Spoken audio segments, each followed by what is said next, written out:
Olha, de missão impossível foi para missão impossível extraordinária. Saímos do extremo medo para a ganância. Ué, será que ao invés de sangue nas ruas veio mega sinal para compra? Impressionante, saiba o que aconteceu com esse mercado, por que a gente viu esse rally, será que o rally é o rally de final do ano? E vamos falar mais sobre isso no Market News. Vem comigo. Infelizmente, a promoção da Elite e a promoção da Apex já acabaram, mas os códigos eles ainda estão valendo. Então, abra aqui a descrição e pegue os códigos. Você tem que clicar ali em mais e daí pegar o link na descrição. BankMath 40 para Elite e o código que está aqui na tela, TUULIWHX para Apex. É muito importante vocês cliquem e vejam ali na descrição do vídeo que tem um monte de informação que eu sempre coloco ali, tá, gente? Então, clique em mais ali. O meu tá aqui more porque tá em inglês, mas ali tem várias informações importantes que você não pode perder. Inclusive, às vezes tem índice na descrição que você pode chegar mais rápido e encontrar o que você quer. Vamos nós, porque a missão impossível continua.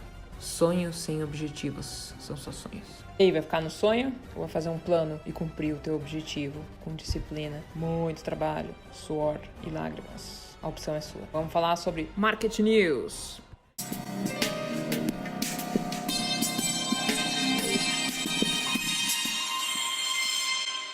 Updates sobre a Apex, novidades.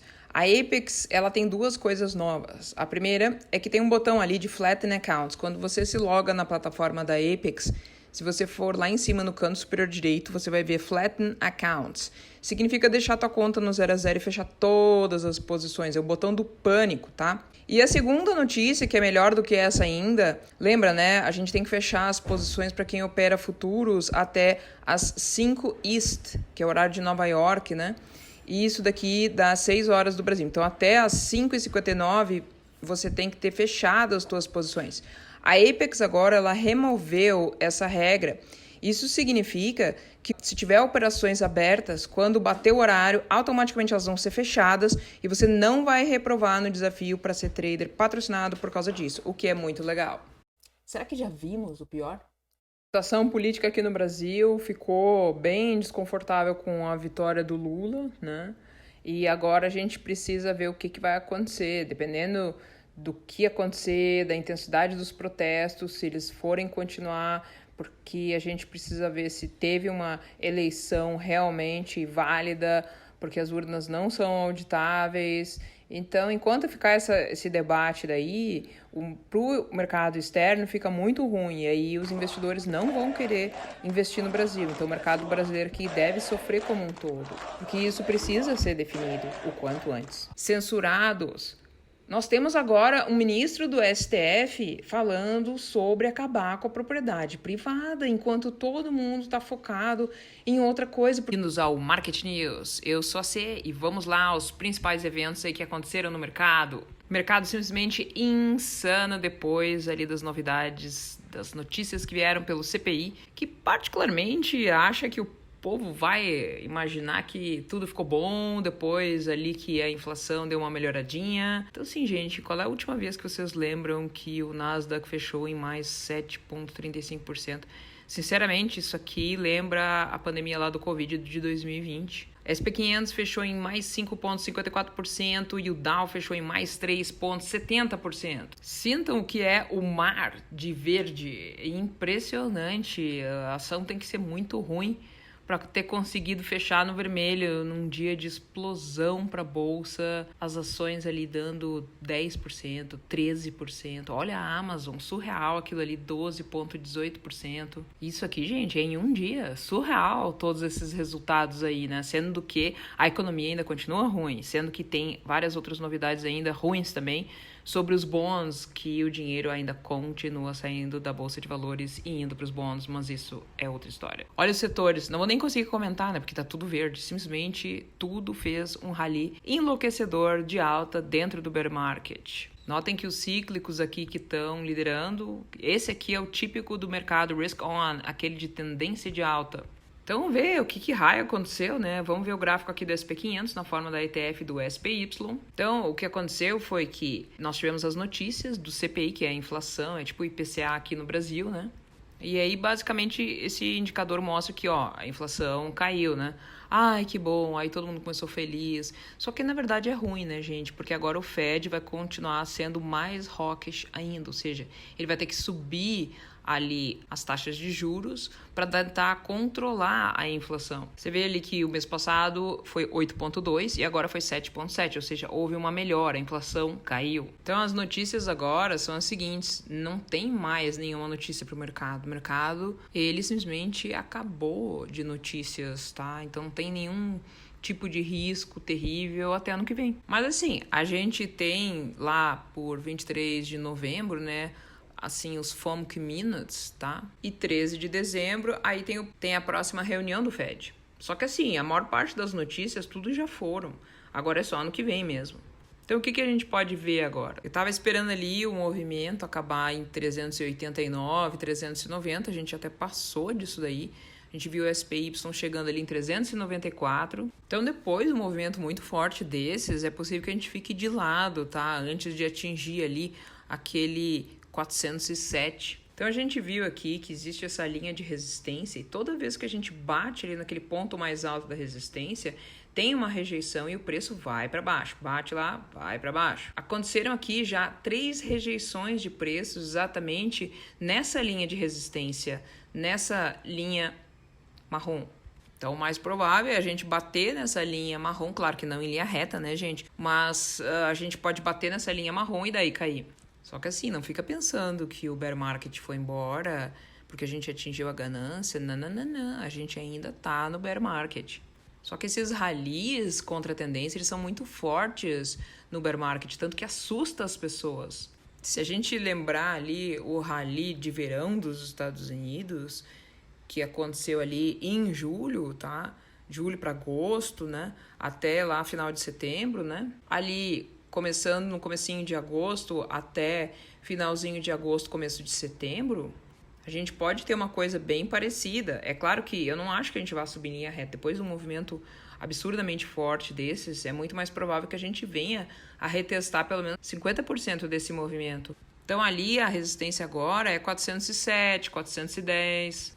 Então assim, existe um espacinho ainda para a gente percorrer um pouco mais para cima, mas esse mercado precisa fazer um pullback antes. Vamos dar uma olhada aqui no SPX, tá? O gráfico semanal do SP500. Aqui a gente vê uma bandeira de alta, a Bull Flag, né? Se eu desenhar o mastro aqui, eu posso projetar o mastro da bandeira para cima. E a projeção dá ali nos 435, que também bate bem ali certinho com a última resistência anterior, né? E também com esse outro topo prévio aqui. Então, se eu voltar agora para o gráfico diário, 410 aqui é um ponto de resistência. E esse ponto aqui também foi importante no passado. Então, a próxima resistência importante, com certeza, é esses 410 dólares. Então, se 410 é ali a resistência, 390 é o suporte, é o ponto ali onde todo mundo vai querer voltar a comprar SPY. E é interessante que esse 390 ele foi um ponto de resistência no passado, mas agora ele está um ponto muito importante de suporte. Então, se porventura o SPY voltar para 390, eu vou estar comprando aqui nesse ponto aqui, que esse ponto vai ser bem legal. Então, o que a gente vê aqui é que uma grande tendência de alta começou. E se a gente vender agora, gente, é para comprar, não é para, tipo, vender, abrir venda, sabe? Que a posição vendida, ela tende a perder agora, nesse momento. Vamos dar uma olhadinha no Nasdaq, tá? ETF do Nasdaq chama QQQ. O Nasdaq tá simplesmente insano, tá, gente? Isso aqui é um negócio que, cara, difícil a gente ver um negócio desses assim. Então, aqui tinha uma divergência muito significativa, porque houve um fundo duplo, sendo que o MACD ele já estava fazendo uma linha de tendência de alta ali com fundos mais altos. Então, depois de um movimento tão forte quanto esse, a tendência de alta ela fica claramente confirmada. E é interessante porque a gente obteve um fechamento acima da média de 50. Impressionante isso aqui, que é essa linha verde. Então, se a gente calcular aqui, tem 9,73% ainda que esse movimento ainda pode subir, tá? Então, todos os candles vermelhinhos, até prova em contrário, são candles de compra, não de venda, tá? Só que assim, o Nasdaq foi demais, gente, entendeu? Tá surreal aqui essa subida do Nasdaq. Então, seria mais fácil comprar o Dow Jones ou então comprar o SP500 do que pensar em comprar o NASA, porque ele subiu demais, né? Então ele pode fazer candles agora de pullback bem mais significativamente fortes do que os demais índices. Interessante que as ações de tecnologia e dos cíclicos, elas devem ir muito melhor agora com esse ambiente aí de risk on que começou. Foi impressionante ver ali os yields, né, aqueles 10 anos fazendo um crash violento, impressionante. Olha o que aconteceu ali ontem. A gente meio que fez um ombro, cabeça, ombro inclinado e ele simplesmente teve um crash ali, ele rompeu para baixo. Então, com o dado ali da inflação mais baixo, tá? As pessoas saíram comprando bonds desesperadamente, tá? A grande questão é, aonde está esse dinheiro? Será que ele realmente entrou no mercado da Bolsa de Valores? Ou será que as pessoas estão ainda comprando bonds que representam a renda fixa e está saindo absurdamente de dinheiro da Bolsa de Valores? Essa pergunta é muito importante de ser respondida. Aqui no Brasil, com esse caos de cenário político, aquelas roubalheiras loucura lá da esquerda voltando ou ameaçando voltar pelo menos, aí o investidor fugiu, né, gente? O EWZ, ele teve um crash muito violento aqui, que foi na quinta-feira, tá? Isso essa incerteza política, isso afasta o investidor. E se o investidor se afasta, sai dinheiro da bolsa, e aí tem todas essas confusões que vocês estão vendo aí. Então, assim, 13 de outubro, quando eu cheguei a colocar para vocês, ali no Market News, contemple o fundo de 2022. Ele ainda tá lá, intacto. E a grande questão é, será que nós vamos retestá-lo agora ou será que nós vamos retestá-lo só ano que vem? E aí começa mesmo o rally de final do ano. E eu tô me referindo a esse candle elefante verdão aqui, né? É interessante que no dia seguinte ele fez um pullback, mas gente, 50% do candle, lindo esse tipo de pullback, porque é um pullback totalmente de compra. Você pode comprar ali no 50% e você pode comprar na máxima do candle, né, quando o candle elefante ele é ultrapassado. Imagina se você chegou a comprar aqui quando houve esse gap para baixo, muito lindo, né? Que aconteceu no SPY. É claro que a maior parte das pessoas aqui estava morrendo de medo, achando que o final do mundo estava aí, etc, né? Por isso que é importante você ter segurança e não ficar em pânico. As pessoas que têm medo de stop é porque elas não admitem perder. Você tem que calcular o teu stop, porque o pior pode acontecer é aquela perda que você calculou. O problema é quando você entra no trade e você nem sabe o que você está perdendo. Aí isso não é trade, tá, gente? Isso se chama gambling, isso é jogatina, é que nem cassino, tá? E a pessoa pode ficar viciada em perdas, o que é uma coisa bem problemática. Então, o que a gente pode ver aqui nos 10 anos, esses yields aqui, eles representam o rendimento da renda fixa, dos bônus americanos de 10 anos. A gente teve essa formação aqui, tá?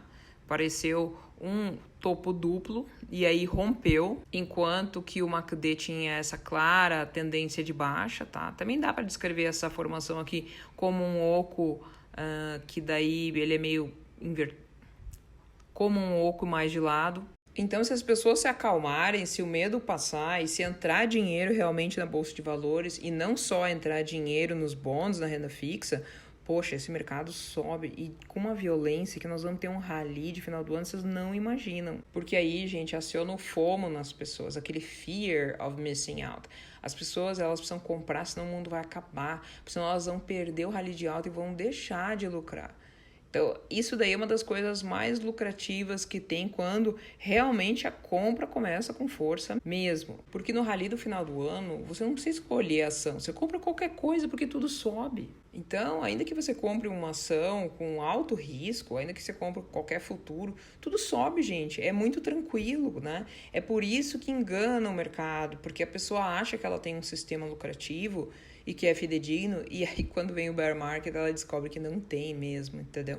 Então, muito cuidado aí, tá? A gente pode estar perto aí de um FOMO muito louco aí de um final de rally do final do ano, mas vamos ver com mais calma aí para ver se isso daí é isso mesmo.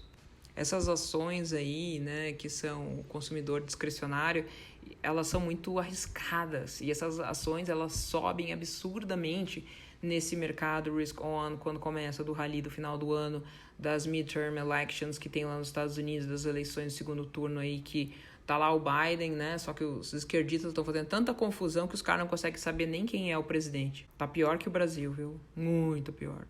Vamos dar uma olhadinha no ouro, tá? Para entender se o dinheiro tá indo pro ouro ou tá indo pra bolsa de valores, tá?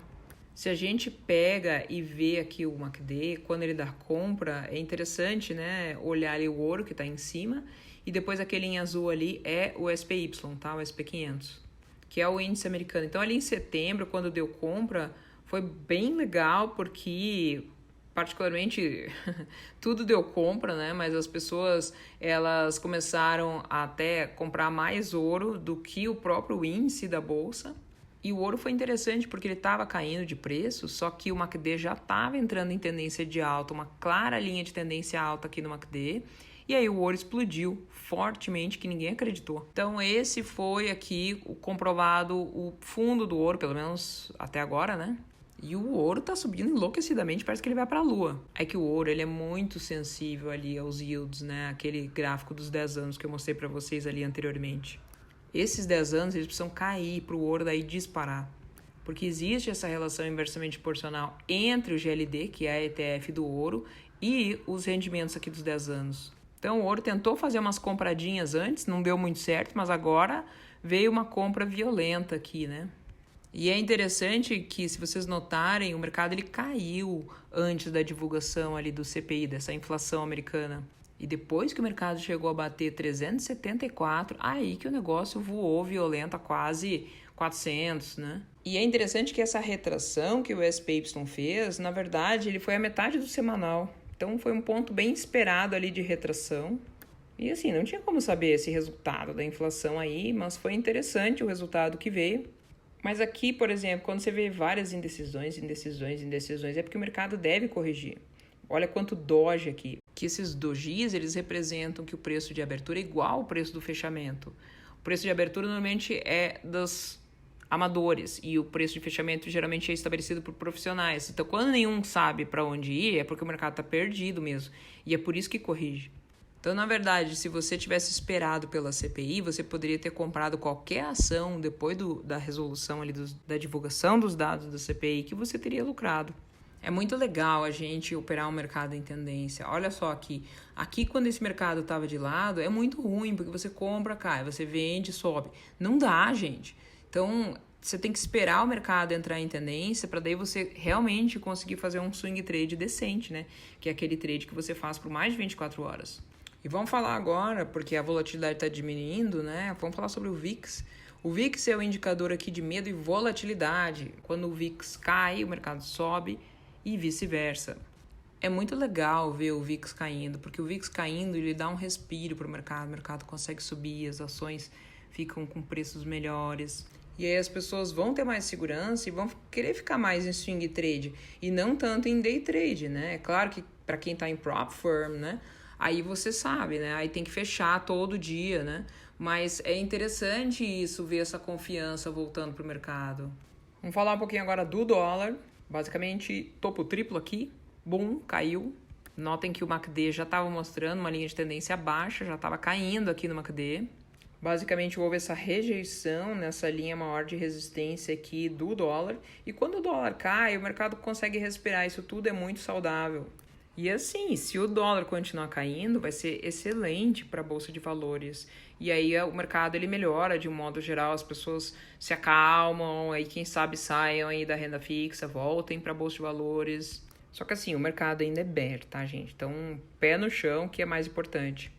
Porque houve essa inversão na curva de juros de todos os anos ali, é 100% de chance que os Estados Unidos estão em recessão. Tá? Então não é que tá tudo maravilhoso e para sempre, não, né? A grande questão é, será que nós vamos ter o rally de final do ano mesmo? Ou será que vai começar uma coisa muito terrível agora e aí depois dá uns rallies mega fortes, que nem a gente tá vendo? Então esse rally que a gente tá vendo é um rally de contra-tendência, tá? Porque a tendência é de baixo, mas a gente tá nesse curto prazo aqui na alta. Esses rallies de bear market, eles são muito loucos, gente, porque eles sobem 20%. É por isso que todo mundo fica sempre secando os rallies de bear market, porque eles são muito fortes. Eles nem parecem que você tá num mercado bear, mas tá. Por isso que a gente ainda tem um espacinho um pouco aqui para cima. E vamos aproveitar, então, essa subidinha aí, né? Apesar que deve dar um pullback esse mercado, cara, eu acho muito impossível ele subir em linha reta, né? Mas lembre-se que a gente tá no mercado bear, tá? Só que assim, sem notícia, aí o risco ele diminui muito. É por isso que as pessoas acabam se acalmando. Mas olha que interessante que tá o Dow, tá? Aqui em cima eu tô colocando o Dow e embaixo tem o Dow Jones, que é o dos transportes, tá? Mas os dois são Dow Jones. O Dow não tá comprando esse rally, tá, gente? Ele tá mostrando que a gente ainda tá no mercado bear. E toda vez que um subiu e o outro não subiu, o mercado caiu. Isso aí sempre se repete no passado. E é exatamente o que a gente está vendo agora. É claro que se o mercado continuar subindo e aqui em azul tá o Dow Jones dos transportes, né? E ele passar por aquela máxima anterior, daí a divergência morre, tá? E aí realmente segue o mercado de alta. Mas por enquanto esse mercado ainda é bear e tá mostrando aqui que os índices vão corrigir. A questão é quando? Ninguém sabe. É por isso que eu ainda tô de olho nesse gráfico aqui, porque eu praticamente não tô acreditando nessa alta toda aqui, tá? Mesmo com o dia de ontem tão forte. Se realmente a gente vai ter uma alta muito importante de final do ano, isso daqui tem que ser inutilizado. A gente tem que passar pelas máximas anteriores do Dow Jones do transportes aqui, tá? E assim, se esse do transporte continuar subindo e ele tá realmente muito melhor do que o Dow Jones industrial, né? Bom, aí a divergência morre, aí tudo bem, né? Agora, se não, não. Aí segue o mercado bear. Porque o que a gente vê aqui é uma divergência de venda e ela ainda tá valendo. Então, entendo que se esse Dow Jones do transporte aqui falhar em fazer novas máximas, o mercado vai corrigir e forte. Vou mostrar agora o gráfico de $1 bilhão, tá? Aqui são as ações que realmente estão em tendência de alta e você confirma isso porque vai mostrar o percentual das ações que está acima da média de 200 dias. A gente sabia que esse mercado ia subir bastante por causa dessa divergência aqui, que a última vez que aconteceu isso foi em 2016. Então o mercado ele realmente estava para ter uma subida muito forte, ainda mais por causa dessa esperança do rally do final do ano, né? A grande surpresa é que aconteceu em novembro. Novembro realmente é um mês que o começo de novembro ele é ruim, né? Então por isso que foi muito inesperada essa alta violenta aí de ontem. Então, em cima, a gente vê essas ações aí com percentual acima da média de 200 e abaixo tem o SPY, tá? E é interessante ver que enquanto havia fundos mais altos ali nas ações acima de 200 períodos, ou seja, as pessoas já estavam comprando ações, o índice ali americano, ele já caía o SP500. Então, isso aqui foi bastante importante para a gente ver que esse mercado ia ter um rally significativo. É por isso que esse indicador aqui, ele chama Breath Indicator, tá? Que é um indicador de respiração, para ver se o mercado está vivo ou não, né? Quanto mais ações acima de 200 dias, melhor, porque elas estão em tendência de alta. Quanto mais ações abaixo, então aí, porque a coisa começa a ficar feia. E toda vez que você vê as big caps com uma performance pior do que as small caps, ou em outras palavras, as small caps, a micaiada começa tudo subir enlouquecidamente, isso na verdade é bem bullish, tá? Porque elas só sobem, essas micaiadas aí, os micos, né? Só sobem quando o mercado ele tá em tendência de alta.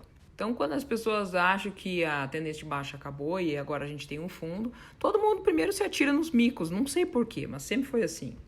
Porque as big caps são aquelas ações que demoram mais para subir, né? Quando elas sobem é porque as micaiadas já foram tudo.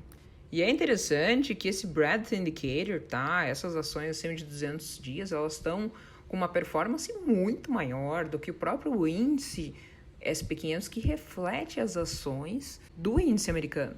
Olha como o ângulo ele é bem maior aqui, né? Nas ações acima de 200 dias. E se esse indicador continuar subindo, nossa, esse mercado dispara como nunca, tá? Porque aí é que as big cap companies, elas começam a subir violento, porque até agora elas não subiram, elas subiram pouco, né? Mas elas não começaram ainda a ter uma tendência maior de alta. Vamos falar aqui sobre o calendário, o que a gente ainda tem por vir. Depois que o CPI subiu, as valuations aí das companhias tudo subiram enlouquecidamente, o valor da companhia, né? Então foi um dia muito forte, que foi na quinta-feira. E agora, sexta-feira, a gente tem algumas outras coisas aqui. O CPI foi o mais importante, mas ainda tem aqui a expectativa de inflação pela Michigan, né? E esse sentimento Michigan aqui também é interessante. E semana que vem, na terça-feira, vai ter o PPI. Mas é interessante ver que não tem nenhuma notícia, gente. Nada vezes nada. Se abrir um rally agora, esse rally não para. E esse rally vai parar talvez lá em 23 de novembro, que tem chão ainda, né? porque daí vem a reunião dos FOMC Minutes, né? Quando os caras do Fed começam a falar de novo, né, sobre a taxa de juros, que aí o mercado fica nervoso.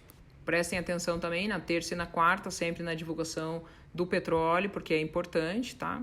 Terça-feira é de tardezinha depois que o mercado fecha e na quarta-feira lá pelas 11h30 do Brasil. E a próxima reunião do Fed é 13 de dezembro. Então, se essa ideia que as taxas de juros vão ter uma pausa, né, e que a última elevação da taxa de juros será agora em dezembro, nossa, isso vai ser bastante bullish para o mercado. Aí o mercado ele fica feliz e entra em tendência de alta mesmo. E dependendo como for a reunião do Fed, até esses 407 aqui podem ser rompidos. Só que é meio cedo ainda para falar, né? Tem chão até dezembro. Porque agora a gente está no final do ano. E sempre no final do ano tem essa história aí do rally do final do ano, né? Então, se as pessoas começarem a achar que esse bear market acabou, né? Aí pode dar confusão e muita gente pode sair comprando. Só que o bear market não acabou. E quando que o mercado bear deve acabar? Bom, quando a gente vê, né, a média de 50, que é a linha verde, cruzar essa linha azul aqui, que é a média de 200, tá? Aí a gente tem essa cruz de ouro e aí o mercado bear acaba, né? Só que não é só isso, porque o índice aqui, o SP500, ele precisa estar mostrando os preços acima das duas, acima das 50 e acima da de 200. Quando essa 50 cruzar a média de 200 para cima. Esse aí é o único possível caminho de dizer, ó, realmente o mercado bear acabou. Isso do ponto de vista técnico. Vou mostrar para vocês agora o que aconteceu lá em 2000, tá? Quando a gente teve um bear market. Então, lá por 2001, a gente fez o fundo dos fundos, vamos dizer assim, né? E aí começou a subir. Daí o mercado ele fez um ralizão, né? E aí depois ele ficou de lado. E foi aí que a gente começou a notar que começou a fazer fundos mais altos. E aí, a primeira dica foi quando os preços fecharam acima dessa média de 200. E aí ficou um tempinho ali por várias semanas, só que depois caiu. E é por isso que a gente não teve um fundo aqui. Na verdade, aqui, né, foi um topo ali em março, né? E por quê? Porque a média de 50 ainda não tinha cruzado a média de 200, que é a azul marinho aqui, para cima. Então não adianta o preço simplesmente ficar acima da média de 50 e ficar acima de 200. Não. Primeiro a média de 50 tem que cruzar para cima ali a de 200 e depois o preço tem que ficar acima das duas. Aí sim acaba o bear market. Então, quando acontecem essas coisas e o mercado simplesmente rejeita os preços, olha lá, teve uma queda mais monstruosa e acabou fazendo um novo fundo, que provavelmente é o que deve acontecer ano que vem. Isso aqui é um crash violento aqui que a gente viu, né, de 2001 em diante, né? Isso aí sempre acontece depois das eleições lá americanas. É impressionante o timing. Então esse mercado ele só veio depois a fazer outro fundo 4 meses depois, já em 2002. Daí o mercado bear ficou enrolando até um ano depois, gente, até 2003. E esse mercado bear ele foi só realmente terminar em ali março de 2003. E mais um mês ali para 14 de maio, haver finalmente o cruzamento da média de 50 com a média de 200 e aí o fim oficial do bear market. Basicamente era isso que eu tinha para colocar para vocês. Muito obrigado pela atenção dispensada, até uma próxima oportunidade.